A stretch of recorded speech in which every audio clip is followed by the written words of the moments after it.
बैठिए। माननीय राजनाथ सिंह जी।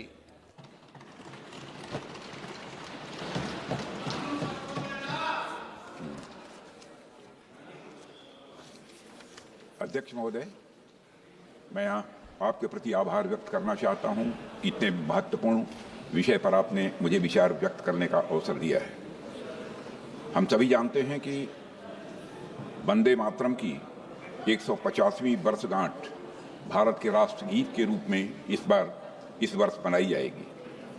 अभी इस पर जो चर्चा प्रारंभ हुई है, हमारे प्रधानमंत्री ने बहुत ही तथ्यपरक, सारगर्भित और प्रेरक भाषण देकर इसकी एक अच्छी शुरुआत की है। अध्यक्ष महोदय, इसमें कहीं दो मत नहीं है।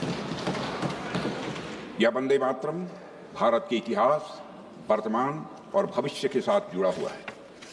इस वंदे मातरम ने ब्रिटिश साम्राज्य से लड़ने में हमारे स्वतंत्रता सेनानियों को काफी ताकत दिया था।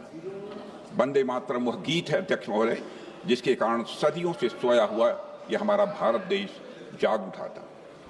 वह गीत आधी शताब्दी तक स्वतंत्रता संग्राम का प्रेरक बना रहा। वह गीत जिसकी आवाज इंग्लिश चैनल पार करके ब्रिटिश पार्लियामेंट तक पहुंच गई थी। ऐसा था यह हमारा वंदे मातरम। वंदे मातरम जैसे अमर गीत के रचयिता बंकिम बाबू ने कहा था, एक दिन ऐसा आएगा जब सभी देशवासी वंदे मातरम गीत के महत्व को निश्चित रूप से समझेंगे। और वह क्षण आया 1905 में बंगाल विभाजन के खिलाफ हुए आंदोलन के दौरान। इस आंदोलन के समय वह गीत धरती से आकाश तक गूंज उठा था। श्री अरविंदो ने 1906 में बिल्कुल ठीक ही कहा था, अध्यक्ष महोदय, कि the mantra had been given and in a single day the whole people had been converted to the religion of patriotism. अध्यक्ष महोदय, इसी आंदोलन के दौरान वंदे मातरम जनमानस के हृदय में यह व्याप्त हो गया था। इससे तब की ब्रिटिश सरकार इतनी डर गई थी कि वंदे मातरम का नारा लगाने के खिलाफ एक सर्कुलर भी जारी कर दिया गया था। लेकिन फिर भी ब्रिटिश हुकूमत जनता को वंदे मातरम कहने से रोक नहीं पाई थी। वंदे मातरम ने लोगों के अंदर एक नई चेतना भी जागृत कर दी थी। उस समय अमृत बाजार पत्रिका के संस्थापक श्री मोतीलाल घोष ने कहा था, मैं तो वंदे मातरम गाऊंगा ही, भले ही हमें अपना सिर क्यों न गंवाना पड़े। यह बात उन्होंने कही थी। अध्यक्ष महोदय, राष्ट्रीय चेतना जागृत करने के लिए उस समय वंदे मातरम संप्रदाय की भी स्थापना की गई थी और इसके सदस्य वंदे मातरम गाते हुए प्रभात फेरी भी प्रतिदिन निकाला करते थे। इनमें गुरुदेव रविंद्रनाथ टैगोर भी कई बार जाते थे। जब 1906 में भारत का प्रथम राष्ट्रीय झंडा बनाया गया था, उसके मध्य में भी वंदे मातरम लिखा हुआ है। यह झंडा पहली बार बंगाल की धरती पर ही फहराया गया था, अध्यक्ष महोदय। और अगस्त 1906 में जब श्री बिपिन चंद्र पाल जी ने राष्ट्र चेतना जगाने के लिए एक समाचार पत्र की शुरुआत की थी, तो उसका नाम भी वंदे मातरम ही था, अध्यक्ष महोदय। यह वह समय था जब वंदे मातरम सिर्फ एक शब्द नहीं रह गया था, यह एक भावना बन गई थी, यह एक दर्शन बन गया था। It became a poem, pulse and A philosophy, अध्यक्ष महोदय। अप्रैल 1906 में नए बने पूर्वी बंगाल प्रांत में ब्रिटिश सरकार ने वंदे मातरम के सार्वजनिक नारे लगाने पर रोक लगा दी थी। लोगों ने इस आदेश की अवहेलना की, खुलेआम अवहेलना की।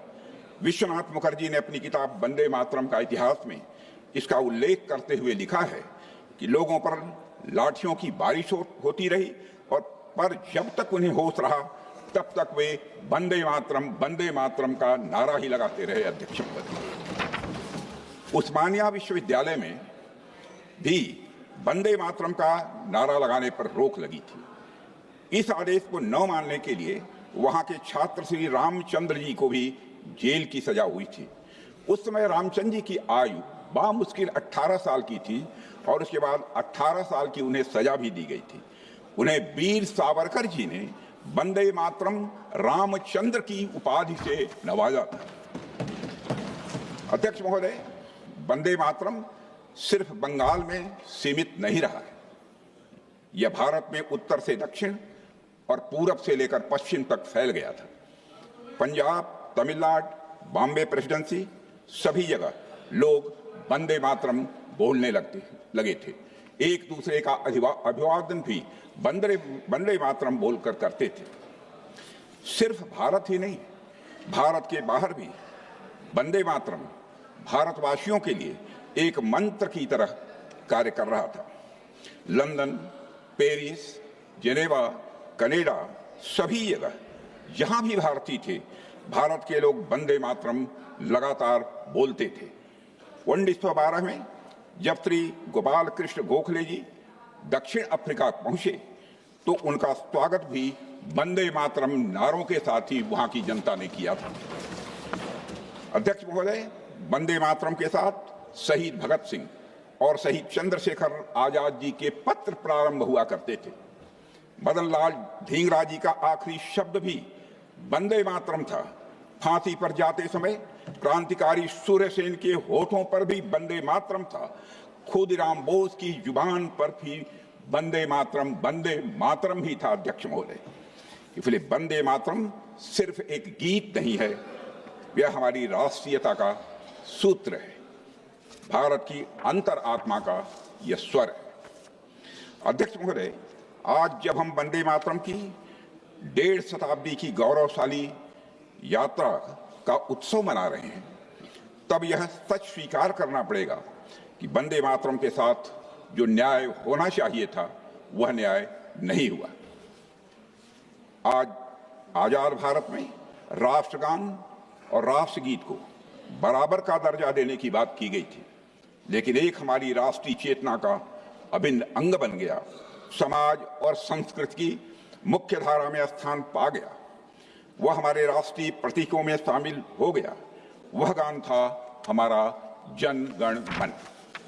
लेकिन दूसरे गीत को मार्जिनाइज कर दिया गया, उपेक्षित किया गया, उसे खंडित किया गया। वह गीत है वंदे मातरम। अध्यक्ष महोदय, it was treated like an extra. वह धरती जिस पर वंदे मातरम की रचना हुई थी, उसी धरती पर वर्ष 1937 में कांग्रेस ने वंदे मातरम गीत को खंडित करने का निर्णय लिया था। और अध्यक्ष महोदय, वंदे मातरम के साथ हुए राजनीतिक छल और अन्याय के बारे में सभी पीढ़ियों को जानना चाहिए। इसीलिए इस संबंध में चर्चा हो रही है, क्योंकि यह अन्याय केवल एक गीत के साथ नहीं था, बल्कि आजाद भारत के लोगों के साथ था। उन लोगों के साथ हुआ जिनकी सांसों में आजादी की हवा वंदे मातरम की पुकार ने भरी थी।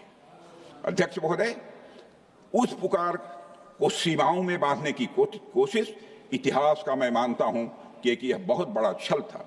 इसलिए हम यह मानते हैं कि वंदे मातरम का गौरव लौटाना यह समय की मांग है और नैतिकता का यह तकाजा भी है। अध्यक्ष महोदय, इस अन्याय के बावजूद वंदे मातरम का महत्व किसी भी सूरत में कम नहीं होने पाया और वंदे मातरम गुरु गोविंद सिंह जी और छत्रपति शिवाजी महाराज जैसे महापुरुषों के स्वराज और स्वधर्म के मूल्यों का यह जीवन स्वरूप बन गया। अध्यक्ष महोदय, वंदे मातरम स्वयं में पूर्ण है, लेकिन इसे अपूर्ण बनाने की कोशिश की गई। वंदे मातरम हमेशा राष्ट्रीय भावना का अमर गीत रहा है और अध्यक्ष महोदय, मैं बल देकर कहना चाहता हूं, सदैव यह बना रहेगा। दुनिया की कोई ताकत इसे कमतर नहीं कर सकती। अध्यक्ष महोदय, वंदे मातरम के साथ जो अन्याय हुआ है उसको जानना इसलिए भी आवश्यक है ताकि भावी पीढ़ियां ऐसा करने वालों की मानसिकता को, ऐसा करने वालों की सोच को ठीक तरीके से समझ सकें। और अध्यक्ष महोदय, और सबसे महत्वपूर्ण वजह यह है कि वंदे मातरम के साथ हुआ अन्याय एक आइसोलेटेड इंसिडेंट नहीं था। यह तुष्टीकरण की राजनीति की शुरुआत थी जिसे कांग्रेस ने अपनाया। इसी राजनीति ने देश का विभाजन कराया और आजादी के बाद सांप्रदायिक सौहार्द और एकता को कमजोर किया। अध्यक्ष महोदय, आज हम वंदे मातरम की गरिमा को पुनर्स्थापित कर रहे हैं, लेकिन कुछ लोग हम सबके खिलाफ यह नैरेटिव बनाने की कोशिश कर सकते हैं कि वंदे मातरम और जनगण मन के बीच एक दीवार खड़ी की जा रही है। ऐसा नैरेटिव बनाने का प्रयास यह विभाजनकारी मानसिकता का परिचय देता है। अध्यक्ष महोदय, हमारे मन में राष्ट्रगान और राष्ट्रगीत के लिए बराबर का सम्मान है। जो लोग यह बात नहीं समझते हैं वे मां की ममता को भी नहीं समझते हैं। मां अपने बच्चों में, अध्यक्ष महोदय, भेद नहीं करती है। जनगण मन और वंदे मातरम मां भारती के दो सपूतों की किलकारियां हैं। मां भारती की दो आंखें हैं। अध्यक्ष महोदय, जनगण मन और वंदे मातरम दोनों ही हमारे राष्ट्रीय गौरव हैं। दोनों को भारत माता के प्रति अटूट प्रेम, राष्ट्रवाद और बलिदान की भावना एक सूत्र में बांधती है। इसलिए वंदे मातरम का उद्घोष यह किसी के विरुद्ध नहीं है, बल्कि हमारी राष्ट्रीय स्वाभिमान की यह अभिव्यक्ति है। अध्यक्ष महोदय, एक समय था जब भारत दुनिया की सबसे बड़ी अर्थव्यवस्था थी, लेकिन कॉलोनियल रूल की कूटनीति और कुशासन ने 19वीं सदी के उत्तरार्ध तक हमारी मातृभूमि की स्थिति बहुत ही दयनीय कर दी थी। उस समय बंगाल की धरती से ऋषि बंकिम चंद्र चट्टोपाध्याय जी ने वंदे मातरम का आह्वान किया था। यह आह्वान रामायण के एक प्रसिद्ध श्लोक से प्रेरित था, और वह श्लोक है, अपि स्वर्णमयी लंका न में लक्ष्मण रोचते, जननी जन्म भूमिश्च स्वर्गादपि गरीयसी। अध्यक्ष महोदय, इस श्लोक में भगवान राम ने लक्ष्मण जी से कहा है, हे लक्ष्मण, यद्यपि यह लंका सोने की है, फिर भी मुझे यह अच्छी नहीं लगती है, क्योंकि जननी और जन्मभूमि यह स्वर्ग से भी बढ़कर है। अध्यक्ष महोदय, यह श्लोक मातृभूमि के उच्चतम स्थान और उसके प्रति प्रेम को दर्शाता है। प्राचीन काल से हम भारतवासी जग जननी, गृह जननी और राष्ट्र जननी की पूजा करते चले आ रहे हैं। अध्यक्ष महोदय, हम नदियों को भी मां की संज्ञा देते हैं। भूमि को मां के स्वरूप में देखना यह हमारी सभ्यता का एक संस्कार और यह विचार रहा है। अथर्ववेद में कहा गया है, माता भूमि ही पुत्रोहम पृथिव्या, यानी पृथ्वी हमारी माता है और हम इसके पुत्र हैं। अध्यक्ष महोदय, मातृ पूजा की इसी परंपरा से ही वंदे मातरम गीत का जन्म हुआ है। लेकिन जो लोग न सभ्यता के मूल्यों को समझते हैं, जो लोग न संस्कृत के महत्व को स्वीकारते हैं, जिन्होंने परंपराओं को दरकिनार कर दिया है, वे लोग यह बात न पहले समझ सके थे, न अब भी वो समझ पा रहे हैं। अध्यक्ष महोदय, प्रधानमंत्री श्री नरेंद्र मोदी के नेतृत्व में हमारी सरकार ने वंदे मातरम की 150वीं वर्षगांठ को धूमधाम से सारे देश में मनाने का फैसला किया है। वर्षगांठ का यह उत्सव सांकेतिक नहीं होगा। अध्यक्ष महोदय, कोई दिखावा नहीं है, यह एक प्रण है वंदे मातरम को एक उचित सम्मान दिलाने का। अध्यक्ष महोदय, आज मैं यहाँ वंदे मातरम से जुड़े दो मुख्य बिंदु सदन के समक्ष रखना चाहता हूँ।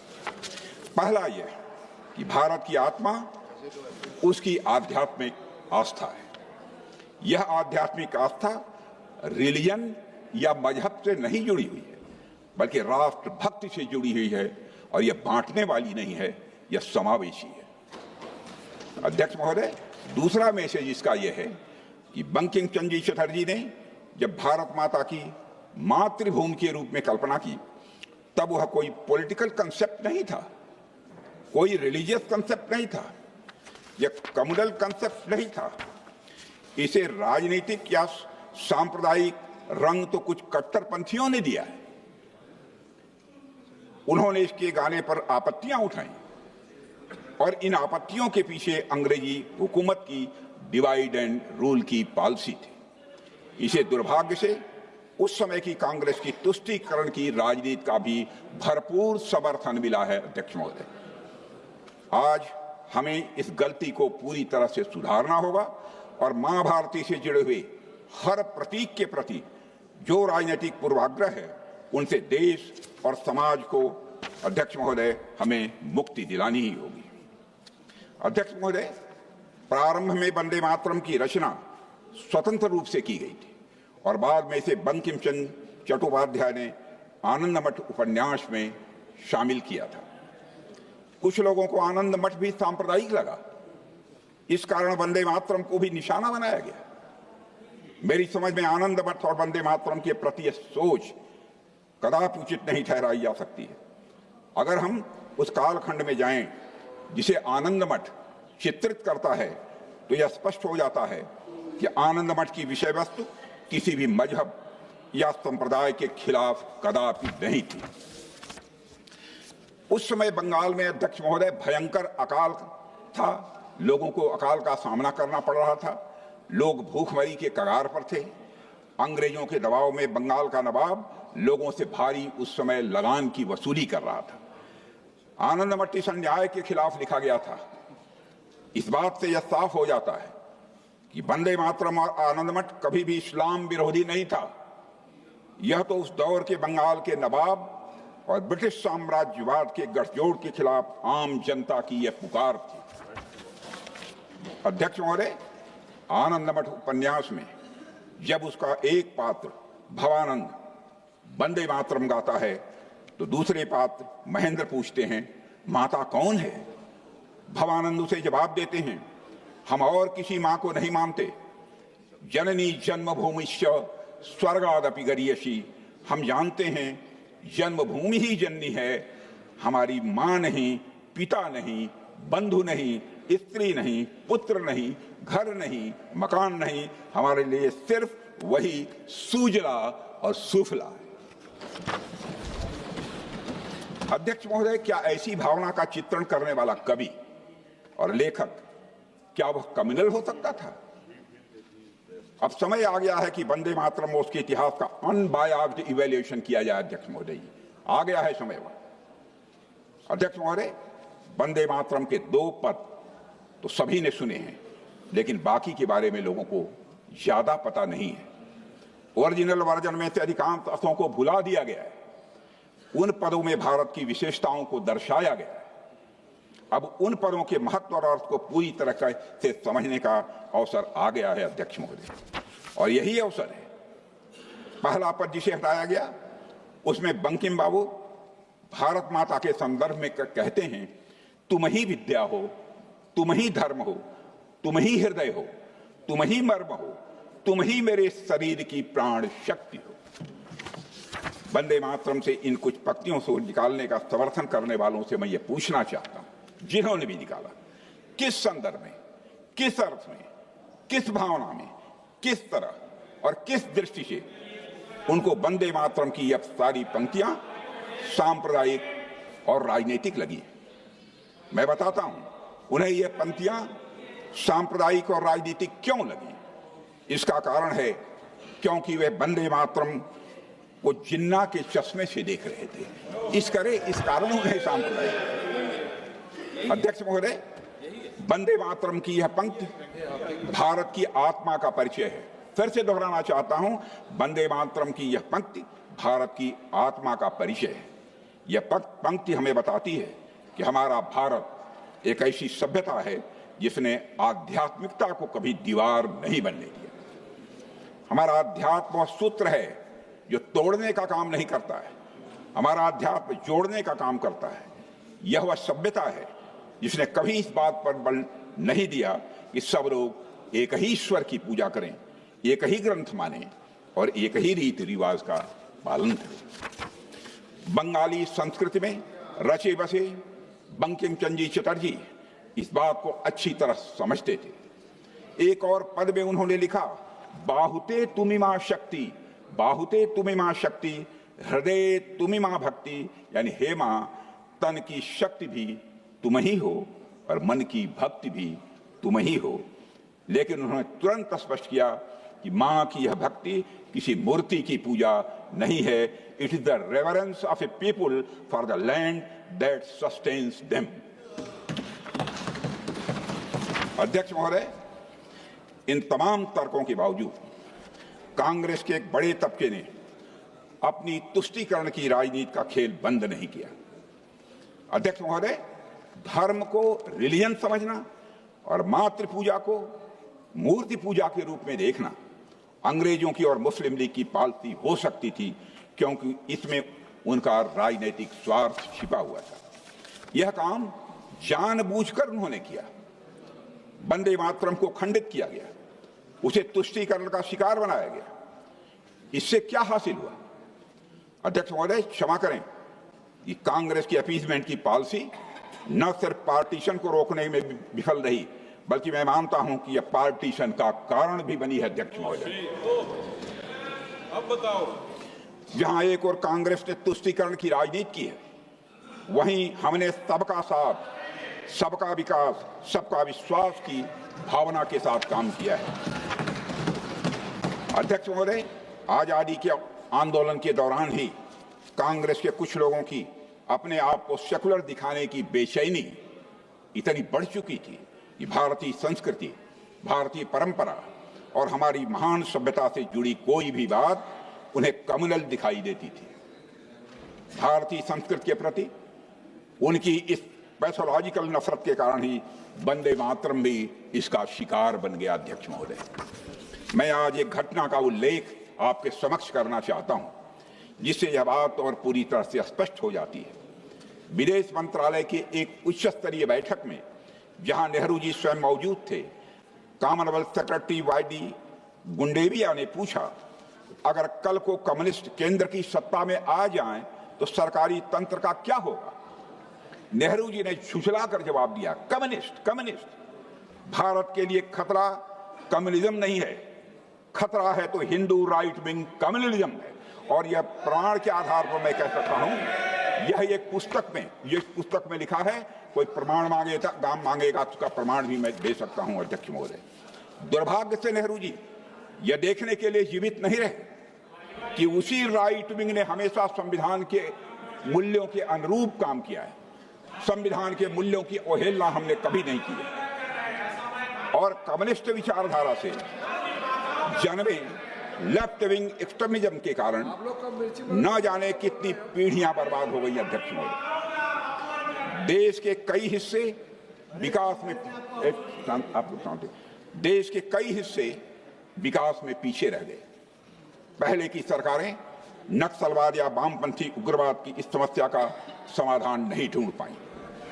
इस समस्या का समाधान अगर किसी ने ढूंढा तो वह है हमारे प्रधानमंत्री श्री नरेंद्र मोदी। उनके नेतृत्व में लेफ्ट विंग एक्सट्रीमिज्म आज पूर्णतः समाप्त की ओर है। अध्यक्ष महोदय, आज वह अपनी सांसें तोड़ रहा है।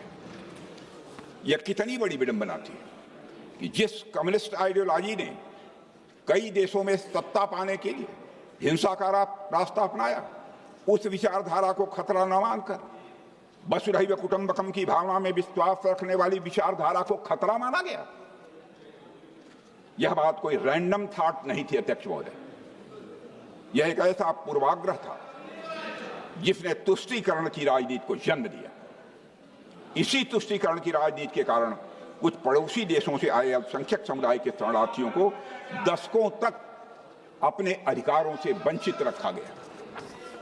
और इसी तुष्टीकरण की राजनीति के कारण मुस्लिम महिलाओं से समान अधिकार छीने गए। और इसी तुष्टीकरण की राजनीति के कारण भारत का विभाजन हुआ। और इसी तुष्टीकरण की राजनीति के कारण आज पश्चिम बंगाल से बहुत से परिवारों को पलायन करना पड़ रहा है। अध्यक्ष महोदय, बंगाल वह भूमि रही है जहां भारत के सबसे बड़े सामाजिक सुधारों और सांस्कृतिक पुनर्जागरण की यह नींव रखी गई, जहां सती प्रथा के खिलाफ आवाज उठाई गई, विधवा पुनर्विवाह को बढ़ावा दिया गया। अध्यक्ष महोदय, बाल विवाह की कुरीति के खिलाफ आवाज उठाई गई। इसी बंगाल की धरती ने भारतीय पुनर्जागरण के जनक राजा राम मोहन राय को जन्म दिया है। अध्यक्ष महोदय, महान समाज सुधारक श्री ईश्वर चंद्र विद्यासागर जी का भी जन्म और कर्मभूमि बंगाल ही रहा है। इसी पवित्र धरती पर जन्मे स्वामी विवेकानंद जी ने 1893 में हुई विश्व धर्म संसद में भारत की सनातन सभ्यता के महान मूल्यों से पूरी दुनिया को अवगत कराया था। और इसी धरती पर जन्मे गुरुदेव रविन्द्रनाथ टैगोर ने भारत को पहला नोबेल प्राइज भी दिलवाया था। अध्यक्ष महोदय, बंगाल वह पवित्र भूमि है जहां चैतन्य महाप्रभु, स्वामी प्रणवानंद, संत रामकृष्ण परमहंस और स्वामी विवेकानंद जैसे संतों ने जन्म लिया है। उनकी उपस्थिति ने बंगाल को अध्यात्म, संस्कृति और हमारी सभ्यतागत चेतना का एक उज्जवल केंद्र बना दिया। दुख की बात है कि कभी महान विचारों और क्रांतिकारी परिवर्तनों की जननी रही यह बंगाल की भूमि बाद के समय में तुष्टीकरण की राजनीति का केंद्र बना दी गई। अध्यक्ष महोदय, और यह सचमुच विडंबना है कि वही भूमि जहां से राष्ट्रीय एकता का बिगुल बजा था, वहीं से देश की एकता और अखंडता को चुनौती देने वाला नक्सलवादी उग्रवाद भी उसी धरती से पैदा हुआ है। और अध्यक्ष महोदय, यह भी विडंबना है कि जहां से महिलाओं के समान अधिकार के लिए सामाजिक आंदोलन शुरू हुआ था, वही भूमि आज महिलाओं के लिए असुरक्षित हो गई है। और यह विडंबना है कि जहां से भारत के पहले आईसीएस अधिकारी स्वतंत्रनाथ जी टैगोर आए, उसी धरती पर आज युवा बढ़ती बेरोजगारी के कारण हताश हो रहे हैं। अध्यक्ष महोदय, यह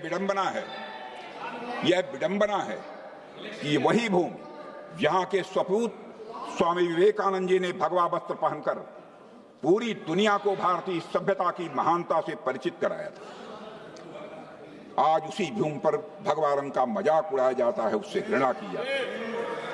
और अध्यक्ष महोदय, बंगाल का यह पतन हुआ है दशकों तक सत्ता में रही वामपंथ की सरकारों के कारण और उनके द्वारा की गई हिंसा के कारण हुआ है। तृणमूल कांग्रेस के कुशासन के कारण, उसकी विभाजनकारी राजनीति के कारण, अध्यक्ष महोदय, उसकी तुष्टीकरण की रीत के कारण और घुसपैठियों को शरण देने के कारण, अध्यक्ष महोदय, ऐसा हुआ। और अध्यक्ष महोदय, बंकिम चंद्र चटर्जी ने कहा था, बंगाल हिंदू और मुसलमान, बंकिम चंद्र चटर्जी ने कहा था कि बंगाल हिंदू और मुसलमान दोनों का है।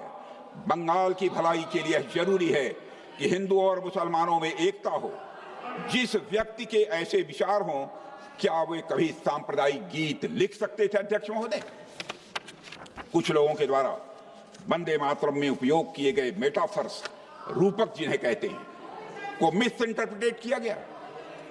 हो सकता है यह काम कई बार ना समझी में किया गया हो, पर मेरी समझ से कई बार, अध्यक्ष महोदय, यह जानबूझकर किया गया है। यह बात नहीं है कि हमारे मुस्लिम भाइयों ने बंकिम चंद्र चटर्जी के मेटाफर्स को सही अर्थ में नहीं समझा था। मौलाना रजाउल करीम ने कहा कि वंदे मातरम जैसे निर्दोष और सर्वांग सुंदर गीत को भी सांप्रदायिक कहते हैं, पर जिनके पास उदार दृष्टि है उन्हें वंदे मातरम गीत को समग्र दृष्टि से देखना चाहिए। वे देखेंगे कि उसमें बुत परस्ती का कहीं पर, अध्यक्ष महोदय, कोई दोष नहीं है। इसलिए अध्यक्ष महोदय जी, यह मैं कहना चाहूंगा, और अध्यक्ष महोदय, हमें देखना है कि इस्लाम किसको बुत परस्ती कहता है और उसकी हदें कहां पर हैं। सच्चाई है कि भारतीय मुस्लिमों ने बंकिम चंद्र चटर्जी के भाव को कौन बैठाने वाला है? कौन बैठाएगा? क्या बात करते हैं? यह हम तो नहीं। अध्यक्ष महोदय, रोकिए। कौन बैठाएगा? हमारे भाई में हमारे साथी थे, हमारे साथी। अध्यक्ष महोदय, वंदे मातरम, प्लीज। अध्यक्ष महोदय, सच्चाई है। अध्यक्ष महोदय, संसद में कोई चाहे जो बोले, सच बोले, सत्य से थोड़ा परे भी बोले, लेकिन शोर शराबा नहीं मचाना चाहिए। खड़े होकर आप बाद में जब भी बोलने का अवसर मिले आप उसका प्रतिकार कर सकते हैं। संसद की मर्यादा है, सदैव मैंने इसका ध्यान रखा है महोदय। संसद यह मेरे बारे में कोई नहीं कह सकता, संसद की मर्यादा मैंने कभी नहीं तोड़ी। अध्यक्ष महोदय, सच्चाई यह है कि भारतीय मुस्लिमों ने बंकिम चंद्र चटर्जी के भाव को कांग्रेस के कुछ नेताओं या मुस्लिम लीग के नेताओं से कहीं अधिक गहराई और सही अर्थ में समझा था। और हमारे यहाँ की सूफी परंपरा में अध्यक्ष महोदय, विशेषकर पंजाब और बंगाल में अक्सर यह भाव देखने को मिलता है जिस भाव से वंदे मातरम लिखा गया। ख्वाजा गुलाम फरीद ने लिखा है, ए हुस्न ए हकीकी नूरे अजल, ए हुस्न ए हकीकी नूरे अजल, तैनू वाजिब ते इमकान कहूं, तैनू दशरथ लक्ष्मण राम कहूं, तैनू सीता जी जानान कहूं। जिसका भावार्थ है, हे सत्य सौंदर्य, हे दिव्य प्रकाश, तुम्हें क्या नाम दूं? क्या तुम्हें दशरथ कहूं, लक्ष्मण कहूं, राम कहूं या सीता कहूं? यह भाव। अध्यक्ष महोदय, एक मशहूर वकील राम जेठामलानी जी ने एक बात कही थी, मुझे अच्छी तरह याद है, वो अच्छी तरह मुझे याद है। उन्होंने कहा था कि इस्लाम में अल्लाह को रब इसलिए कहा जाता है क्योंकि उसका गुण है रबूबियत, यानी पालन पोषण करना। यही गुण मां में होता है जो अपने बच्चों के तन और मन दोनों का पोषण करती है। और यही दिव्य गुण हमारी मातृभूमि में भी है अध्यक्ष महोदय। जिस तरह हम अल्लाह के सामने उसकी अनंत रबूबियत के लिए सजदा करते हैं, उसी तरह मां भारती के सामने भी सजदा करना हमारा फर्ज है, क्योंकि यह धरती हमारा पोषण करती है। इसलिए वंदे मातरम कोई हिंदू मुसलमान का सवाल नहीं है अध्यक्ष महोदय, यह तो हर इंसान का फर्ज है जो इस धरती पर श्वास लेता है। अध्यक्ष महोदय, सच यह है कि वंदे मातरम ने भारत के सभी लोगों के दिलों को स्पंदित किया है, चाहे वो हिंदू हो या मुसलमान हो। बंगाली और संस्कृत में लिखा गया यह गीत तमिल, मराठी, कन्नड़, गुजराती, हिंदी, तेलुगु, मलयालम और भारत की हर भाषा बोलने वालों के दिलों में यह घर कर गया। और यह गीत अनेकता में एकता का सबसे बड़ा उदाहरण है। और इसी वजह से इसने उन लोगों को विचलित किया जो एक भारत श्रेष्ठ भारत के विचार से डरते थे। अध्यक्ष महोदय, सभी ने इसमें संगठित और एक होने की आवाज सुनी। बस कुछ लोगों ने इस गीत का मतलब गलत निकाला और गलत समझा। अब इस समझ को बदलना होगा, सही समझ पैदा करनी होगी और वंदे मातरम का भी सही अर्थ हमें समझना होगा। हम सबको यह समझना होगा अध्यक्ष महोदय कि बंकिम चंद्र चटर्जी जी ने वंदे मातरम के माध्यम से किसे संबोधित कर रहे थे। सब्यसाची भट्टाचार्य ने अपनी किताब में लिखा है कि जब बंकिम बाबू ने सप्तकोटि यानी 7 करोड़ आवाजों के बारे में लिखा तो उसका मतलब बंगाल प्रेसिडेंसी की पूरी आबादी से था, जिसमें बंगाल, बिहार, उड़ीसा, असम और छोटा नागपुर के कुछ हिस्से भी उसमें शामिल थे। अध्यक्ष महोदय, इसका उल्लेख स्वयं बंकिम बाबू ने 1872 में किया है। और इसलिए 7 करोड़ केवल किसी एक समुदाय की आवाज नहीं थी। इसलिए 7 करोड़ केवल एक समुदाय की आवाज नहीं थी, किसी एक धर्म या संप्रदाय का यह नारा नहीं था। यह तो समूचे भारत की एक स्वर लहरी थी अध्यक्ष महोदय, जिसमें हर भारतीय की आस्था, हर भारतीय की आशा एक साथ गूंज उठी थी। जो लोग वंदे मातरम का विरोध इस आधार पर करते हैं यह मूर्ति पूजा को बढ़ावा देता है, वे बंकिम बाबू के विचारों की रत्ती भर समझ नहीं रखते हैं, मेरा ऐसा मानना है। वंदे मातरम में मूर्ति पूजा की कोई बात नहीं है अध्यक्ष महोदय। बंकिम बाबू स्वयं मूर्ति पूजा के समर्थक नहीं थे, यह बहुत कम लोगों को जानकारी है।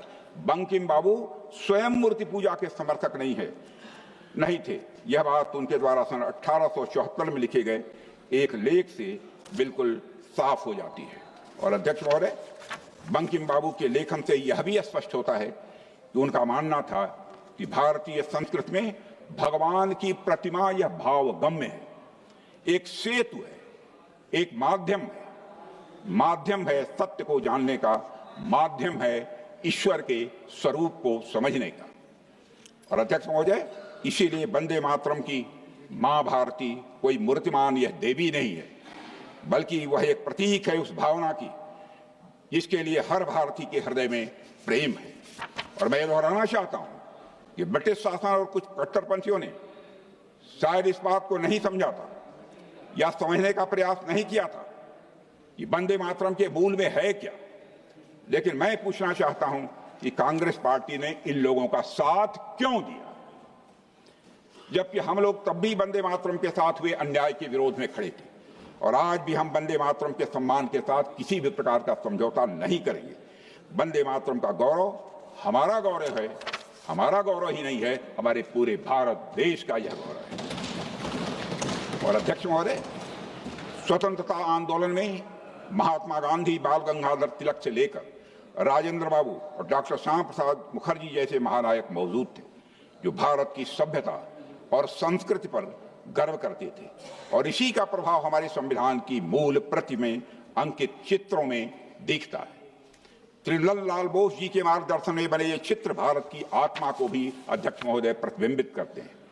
सिंधु घाटी सभ्यता की मुहर, वैदिक आश्रम, श्री राम और रावण का युद्ध, गीता उपदेश, भगवान बुद्ध का धर्मचक्र, नटराज, महाबलीपुरम का गंगा अवतरण, छत्रपति महाराज शिवाजी और गुरु गोविंद सिंह जी, इन सबको संविधान में सम्मान मिला है। संविधान में अंकित चित्रों में भारत को उसी रूप में दिखाया गया है जैसा हमारा भारत है, सभ्यतागत, आध्यात्मिक और गौरवशाली भारत। अध्यक्ष महोदय, लेकिन आजादी के बाद कांग्रेस ने भारत की सभ्यता, संस्कृति और यहां तक कि भारत के संविधान को भी हमेशा अपने संकीर्ण हितों की बलि चढ़ाया है। तुष्टीकरण की राजनीति कांग्रेस के लिए हमेशा संविधान, भारत की संस्कृति, सभ्यता, संप्रभुता और मानवता के ऊपर रही है। वंदे मातरम के साथ कांग्रेस ने संविधान को भी खंडित करने का काम किया। वर्ष 1951 में पहला संविधान संशोधन करके मूल संविधान के चरित्र को बदल दिया गया अध्यक्ष महोदय। और यह इतना बड़ा परिवर्तन था कि कानून के जानकारों ने इस संशोधन को द सेकंड कॉन्स्टिट्यूशन की संज्ञा दी थी अध्यक्ष महोदय। और उस समय हमने संविधान की आत्मा को बचाने की लड़ाई भी लड़ी थी। डॉक्टर श्यामा प्रसाद मुखर्जी ने इसका बहुत जबरदस्त विरोध किया था।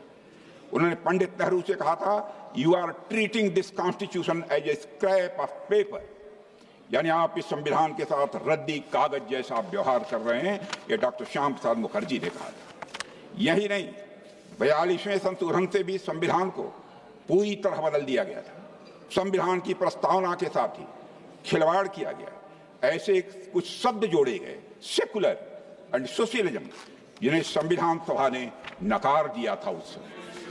अध्यक्ष महोदय, संविधान और उसके मूल्यों के साथ खिलवाड़ आगे भी जारी रखा गया। यूनिफॉर्म सिविल कोड हमारे संविधान में निहित एक महान संवैधानिक आदर्श है।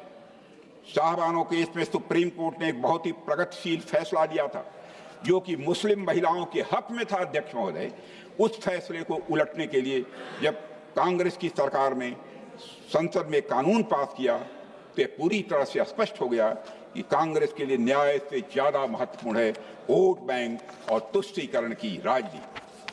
और अध्यक्ष महोदय, तुष्टीकरण की राजनीति के कारण ही इतने सालों तक जम्मू कश्मीर से आर्टिकल 370 नहीं हटाया गया, जिसके कारण वहां आतंकवाद को बढ़ावा मिला, जम्मू कश्मीर विकास से वंचित रह गया।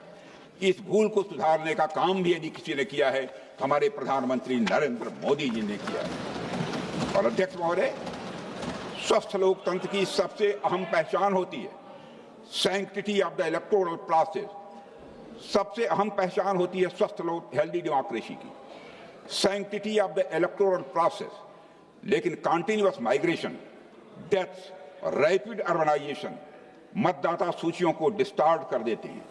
इसलिए चुनावों की विश्वसनीयता प्रभावित होती है, जेन्युइन वोटर्स को नुकसान होता है और साथ ही चुनावी वैधता पर भी स्वाभाविक रूप से प्रश्न उठते हैं। यहीं पर अध्यक्ष महोदय एसआईआर जैसी प्रक्रिया की आवश्यकता पड़ती है। यहीं पर अध्यक्ष महोदय एसआईआर जैसी प्रक्रिया की आवश्यकता पड़ती है। ताकि मतदाता सूची को ठीक किया जाए। लेकिन जब कुछ दलों के नेता चुनाव हारते हैं या उन्हें हार सामने दिखाई देती है तो वे इस पूरी प्रक्रिया को हिलाकर कटघरे में खड़ा कर देते हैं और यह संवैधानिक संस्थाओं के प्रति गहरे अनादर भाव को दर्शाता है। अध्यक्ष महोदय, अब यही लोग लगातार चुनाव आयोग पर एक साजिश के तहत हमले कर रहे हैं। यह कोई साधारण आलोचना नहीं है, यह एक सोची समझी साजिश का यह हिस्सा है। अध्यक्ष महोदय, संवैधानिक संस्थाओं को बदनाम करना राष्ट्र के साथ अन्याय है, क्योंकि यही संस्थाएं हमारे लोकतंत्र की रीढ़ हैं। लेकिन इन दलों के लिए यह कोई नई बात नहीं है। संस्थाओं को कमजोर करना और उनके निर्णयों पर संदेह खड़ा करना उनकी लंबी राजनीतिक परंपरा रही है। आज जब देश मजबूत लोकतांत्रिक मूल्यों के साथ आगे बढ़ रहा है, तब ऐसी नकारात्मक राजनीति न केवल निराशाजनक है बल्कि देश हित के विरुद्ध भी है।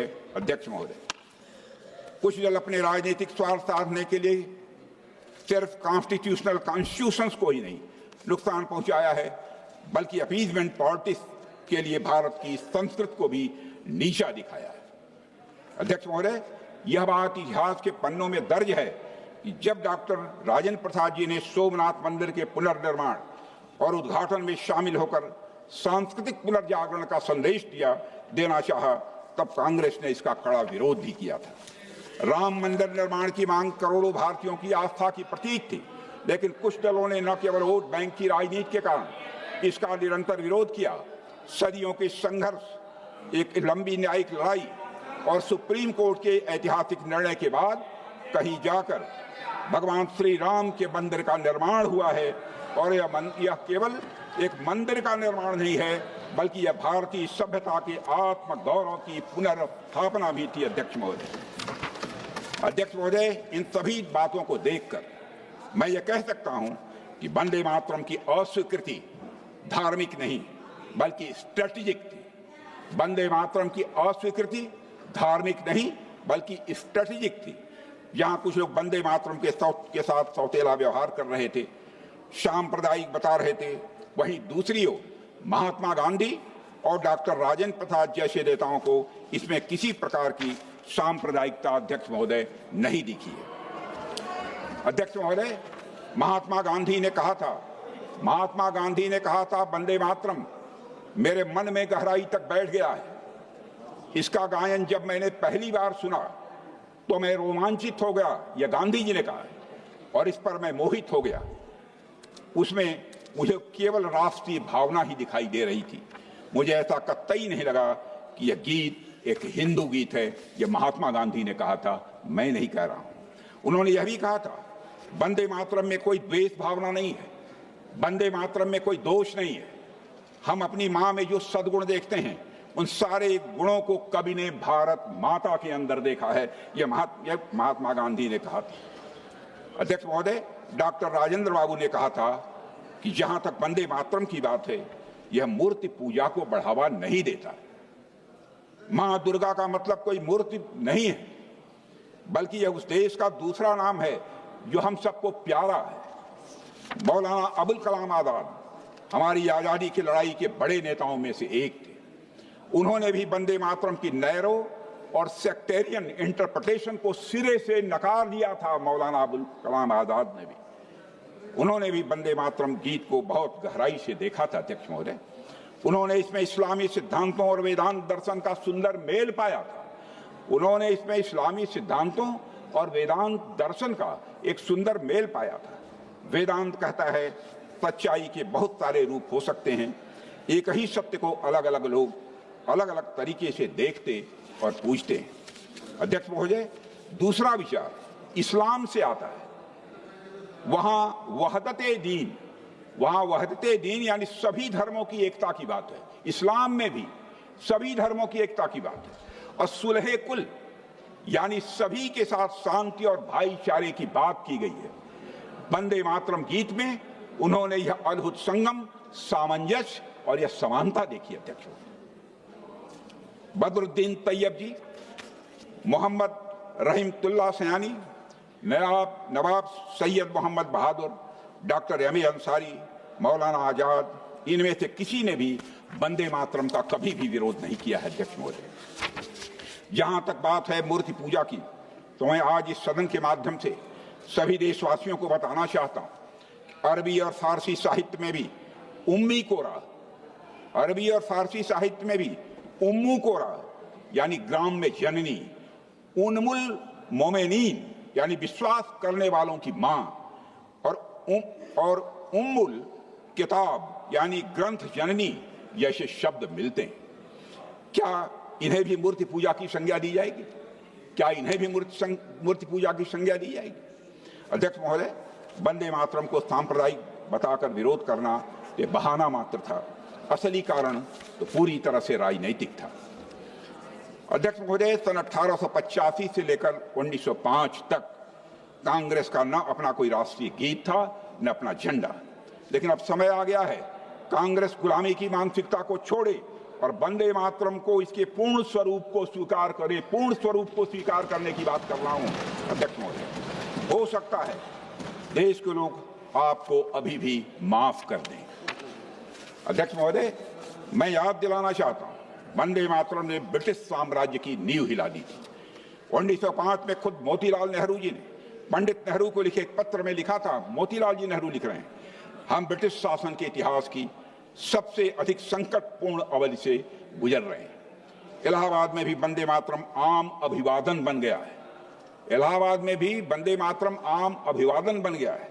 यदि अभियान चलता रहा तो यहां लौटने पर जब तुम गए उससे बिल्कुल बदला हुआ पाओगे, यह मोतीलाल नेहरू जी ने कहा है। इतना जन समर्थन होने के बाद भी तथाकथित रिलीजियस सेंटिमेंट हर्ट होने के नाम पर वंदे मातरम का बराबर विरोध किया गया। कुछ लोगों द्वारा तरह तरह के षड्यंत्र करके उस गीत को 2वें स्थान पर लाकर खड़ा कर दिया गया। नेताजी जब कांग्रेस से निकले और आजाद हिंद फौज की स्थापना की तो फौज के संचालन गीतों में वंदे मातरम को राष्ट्र गीत का स्थान दिया गया था अध्यक्ष महोदय। पंडित नेहरू ने वंदे मातरम के खिलाफ तरह तरह के तर्क दिए। उनके अनुसार वंदे मातरम ऑर्केस्ट्रा पर आसानी से नहीं बजाया जा सकता। उन्होंने लिखा है कि in Nehru ji assessment tune was not more important than the words. I quote him, in regard to the national anthem tune, it was felt that the tune was more important than the words, and that this tune should be such as to represent the Indian musical genius as well as to some extent the Western, so that it might be equally adaptable to orchestra and band music and to being played abroad.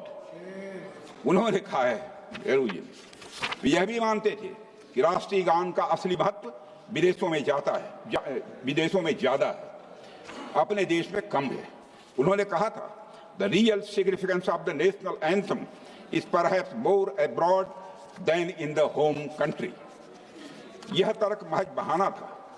शास्त्रीय संगीतकार master Krishna Rao ji ने नेहरू जी के तर्क को खारिज किया था। उन्होंने वंदे मातरम की 3 अलग अलग ट्यून्स संविधान सभा में ही प्रस्तुत की थी।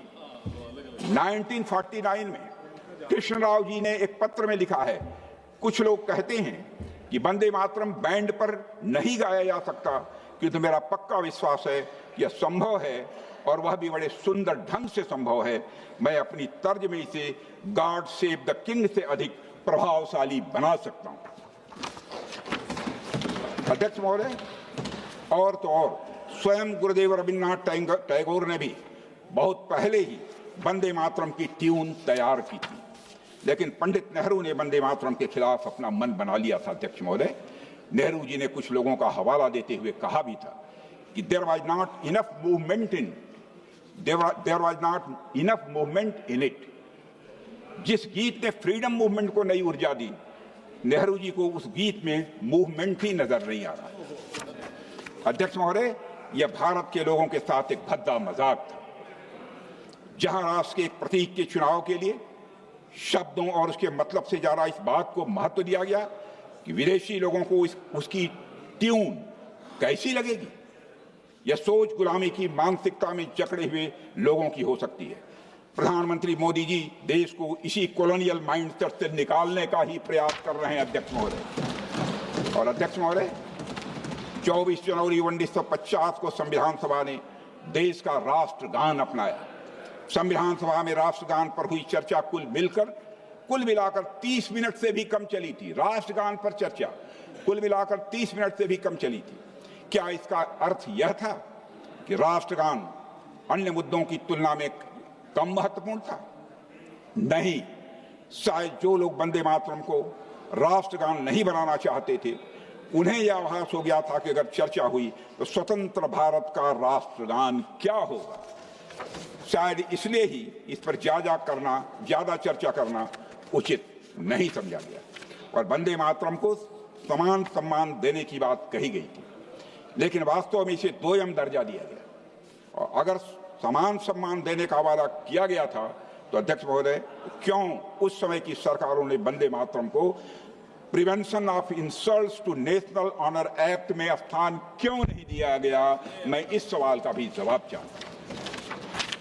यह इस देश का दुर्भाग्य है अध्यक्ष महोदय, जिस गीत के बारे में गांधी जी ने कहा था जब तक यह देश रहेगा वंदे मातरम रहेगा, उस गीत को गाने का हक मांगने के लिए अदालतों के दरवाजे खटखटाने पड़े और तो और कई बार उसे न गाने के लिए फतवे भी जारी किए गए।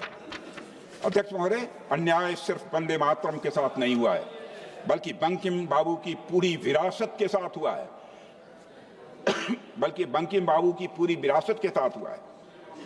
पश्चिम बंगाल के कांतलपाड़ा में स्थित बैठक खाना, जहां बंकिम बाबू ने वंदे मातरम गीत लिखा था, राष्ट्र के लिए वंदनीय स्थल होना चाहिए था वो, लेकिन जो उपेक्षा वंदे मातरम की हुई वही उपेक्षा उस स्थान की भी हुई। इस जगह से न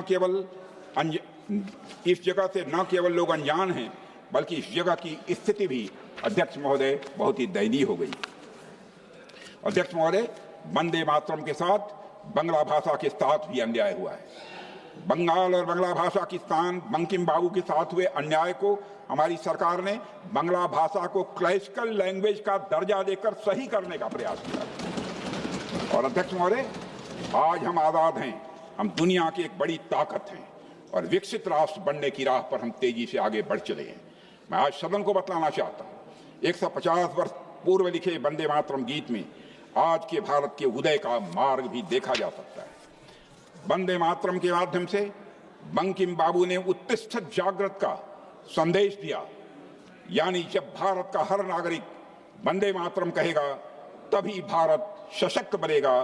वंदे मातरम ही विकसित भारत का मार्ग प्रशस्त करेगा, हमारे आत्मबल को बढ़ाएगा, राष्ट्रीय एकता को बढ़ावा देगा, स्वदेशी की भावना को भी यह बढ़ावा देगा।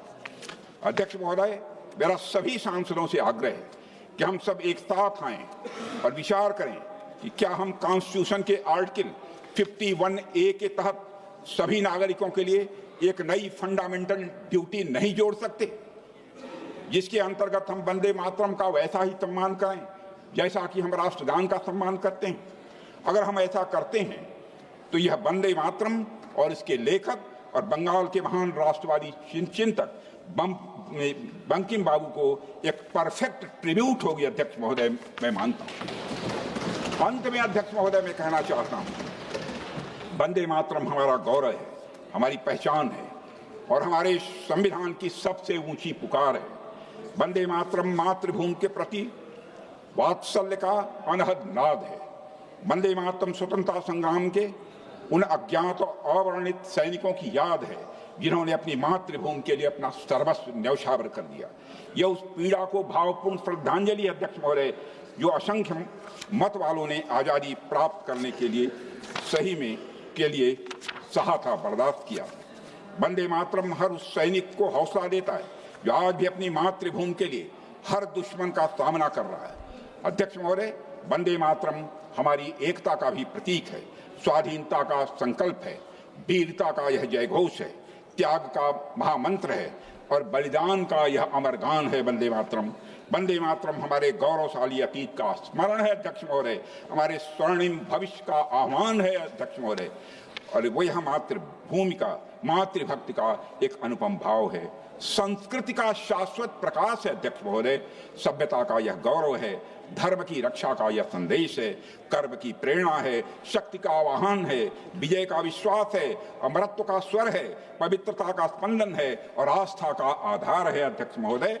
वंदे मातरम भारतीयता का और राष्ट्रीयता का, वंदे मातरम भारतीयता का और राष्ट्रीयता का एक सशक्त हस्ताक्षर भी है अध्यक्ष महोदय।